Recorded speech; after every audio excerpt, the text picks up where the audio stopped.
శ్రీమాత్రే నమః. కార్తీక మాసంలో ప్రతిరోజు దీపారాధన చేసేటప్పుడు ఖచ్చితంగా పాటించాల్సిన నియమాలు.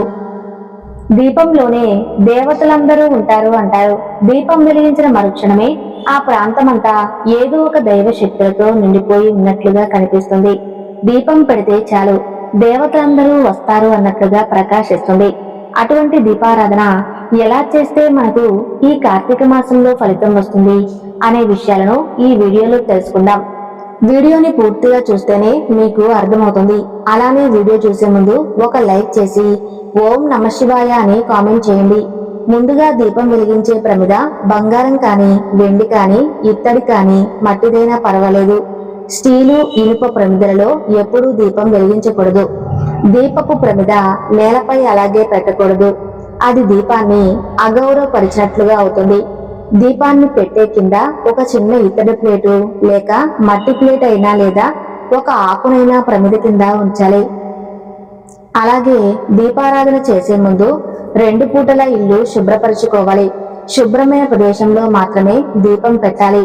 ఉదయం స్నానం చేసిన తర్వాత వెలిగించినట్లే సాయంత్రం స్నానం చేసి దీపం వెలిగించాలి. సాయంత్రం స్నానం చేయలేని స్థితిలో కనీసం ముఖము, కాళ్ళు, చేతులు, నోరు కడుక్కొని దీపారాధన చేయాలి. మాంసాహారం తినేవారు కూడా ప్రతిసారి తలంటు స్నానం చేయాల్సిన అవసరం ఉంది.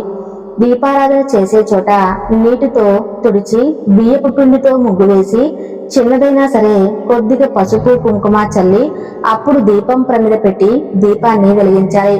ఇలా రోజు చేయటం కష్టంగా అనిపిస్తే రోజు మామూలుగా దీపం వెలిగించి పర్వదినాలు, ప్రత్యేక సందర్భాలు, సెలవు రోజుల్లోనైనా ఈ విధానాన్ని పాటించాలి.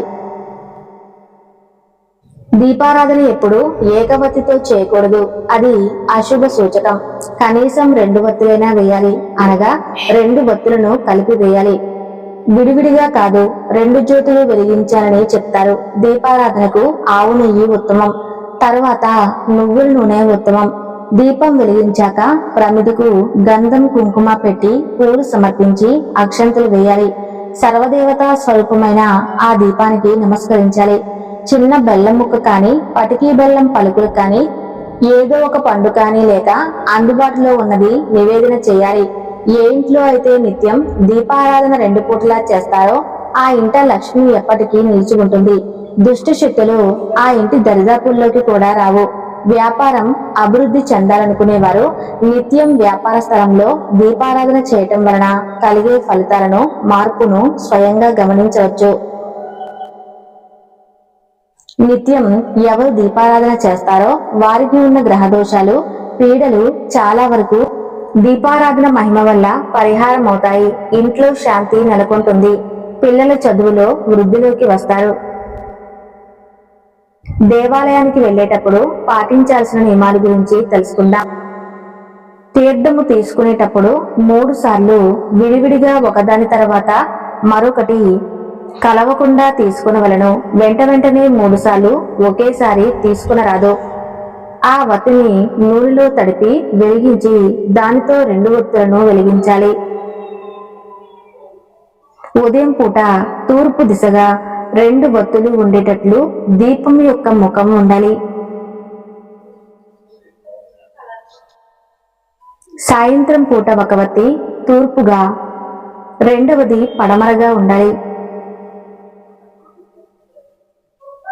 శివునికి అభిషేకం, సూర్యునికి నమస్కారం, విష్ణువుకి అలంకారం, వినాయకునికి తర్పణం, అమ్మవారికి కుంకుమ పూజ ఇష్టం.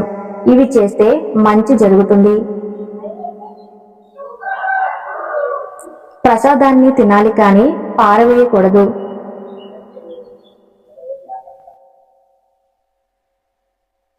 దీపమును నోటితో ఆర్పకూడదు. ఒక దీపం వెలుగుచుండగా 2వ దీపాన్ని మొదటి దీపంతో వెలిగించరాదు. దీపం వెలిగించగానే బయటకు వెళ్ళరాదు. దేవుని పూజకు ఉపయోగించు ఆసనం వేరొక పనికి వాడరాదు. దేవాలయానికి వెళ్ళినప్పుడు విగ్రహానికి ఎదురుగా నిలబడి నమస్కారం, స్తోత్రములు చదవకూడదు. పక్కగా నిలబడి చేతులు జోడించి నమస్కరించి వేడుకోవాలి. పురుషులు దేవునికి సాష్టాంగ నమస్కారం చేయవచ్చు. స్త్రీలు చేయరాదు. స్త్రీలు మోకాలపై వంగి నుదురును నేలకు ఆనించి నమస్కారం చేయాలి. యుద్ధమునికే శంఖమును పూరించుచున్న కృష్ణుడు మరియు ఒక్కడే నిలబడి వేణువు ఊదుతున్న కృష్ణుడి ఫోటో కాని విగ్రహం కాని ఇంటిలో ఉండరాదు. మరియు ధ్యానం చేయుచున్న ఈశ్వరుడు హనుమంతుడి ఫోటోలు ఉండరాదు. లక్ష్మీదేవి కూర్చుని ఉన్న ఫోటో కాని విగ్రహం కాని ఉండాలి. నిలబడి ఉన్నది వాడరాదు. శివలింగానికి నందీశ్వరునికి మధ్యలో మనుషులు నడవరాదు. సాయంకాలం 2 సార్లు దీపం పెట్టడం అలవాటు చేసుకోండి. తులసి దళములను పూజ చేయనప్పుడు దళములుగానే వేయాలి. ఆకులుగా తెంచిన దోషము, మరుజన్మలో భార్య వియోగము కలుగును.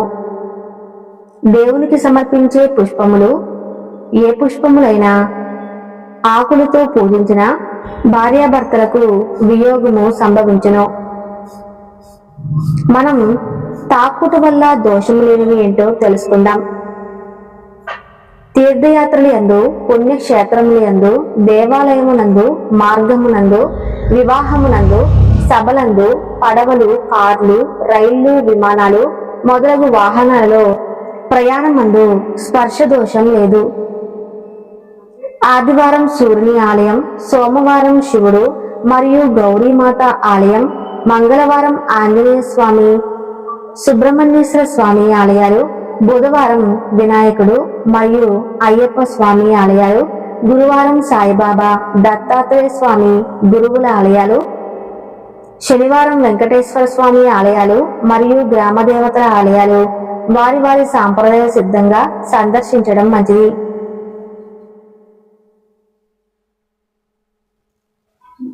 ఏ దేవాలయానికి వెళ్ళినా మొదట ధ్వజస్తంభాన్ని దర్శించాలి.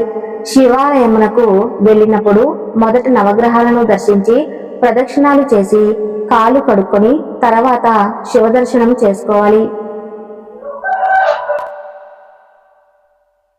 అదే విష్ణు ఆలయాలు అనగా రాముడు, కృష్ణుడు, వెంకటేశ్వర స్వామిని దర్శించినప్పుడు మొదట విష్ణుమూర్తిని దర్శించి తర్వాత మిగతా వారిని దర్శించాలి. మొదట పాదములను చూసి తర్వాత ఆ పాద మస్తకమును దర్శించాలి. నవవిధ భక్తి మార్గములు శ్రవణం వినటము, కీర్తనం పాడటము, స్మరణము మనసులో జపించుట, పాదసేవనము, అర్చన, పూజ,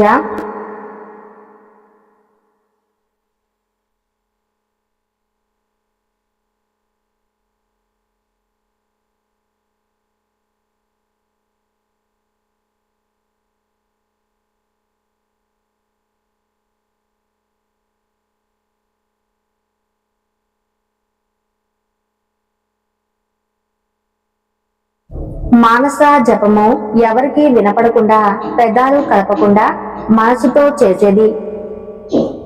అన్ని జపాలలోకెల్లా మానస జపం ఉత్తమం, వాచక జపం సామాన్యం, ఉపంసు జపం మధ్యమం.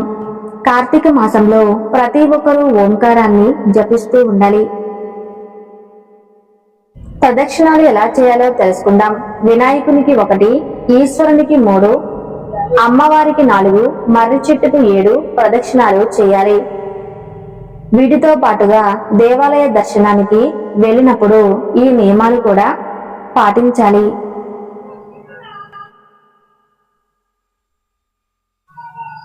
కాళ్ళు చేతులు శుభ్రం చేసుకోకుండా ఆలయంలోకి ప్రవేశించకూడదు. ఆలయ పరిసరాల్లో మలమూత్ర విసర్జన చేయకూడదు. ఆలయం లోపల ప్రశాంతంగా ఉండాలి. అసలు ఎవరితో గొడవ పెట్టుకోకూడదు. ఆలయం లోపల పెద్దగా అరవటం, గట్టిగా మాట్లాడటం వంటివి చేయకూడదు. నీవు ధరించే వస్త్రాల వలన ఇతరులకు ఇబ్బందికరంగా ఉండకూడదు. ఆలయంలోకి వెళ్ళినప్పుడు బట్టలు శుభ్రంగా ఉండాలి. తలస్నానం చేసిన తర్వాత గుడికి వెళ్ళాలి. ఆలయంలో ఉన్న గర్భగుడిలో వెళ్ళాలంటే పసుపు నీటితో కాళ్ళు శుభ్రం చేసుకోవాలి. స్త్రీలు పట్టు వస్త్రాలు ధరించి ఆలయంలో ఉన్న గర్భగుడిలో ప్రవేశించరాదు. ఆలయంలో ఉన్న గర్భగుడిలో ప్రదక్షిణ చేయరాదు. ఆలయంలో దేవునికి తప్ప ఎవరికీ నమస్కారం పెట్టకూడదు. ఆలయంలో పసిపిల్లలు రోధిస్తే పూజారులు పూజా కార్యక్రమాలను నిలిపివేయాలి. దేవుని దర్శనం తర్వాత ఆలయ ప్రాంగణంలో కొంతసేపు కూర్చుని వెళ్ళాలి. ఆలయంలోనికి వెళ్ళేటప్పుడు కుంకుమ లేదా తిలకం ధరించి వెళ్ళాలి. ఆలయంలో గోర్లు కొరుకుట చేయకూడదు. ఇలాంటి నియమాలు పాటిస్తే కార్తీక మాసంలో ఆ శివయ్య అనుగ్రహం ఎప్పుడూ మన మీదే ఉంటుంది.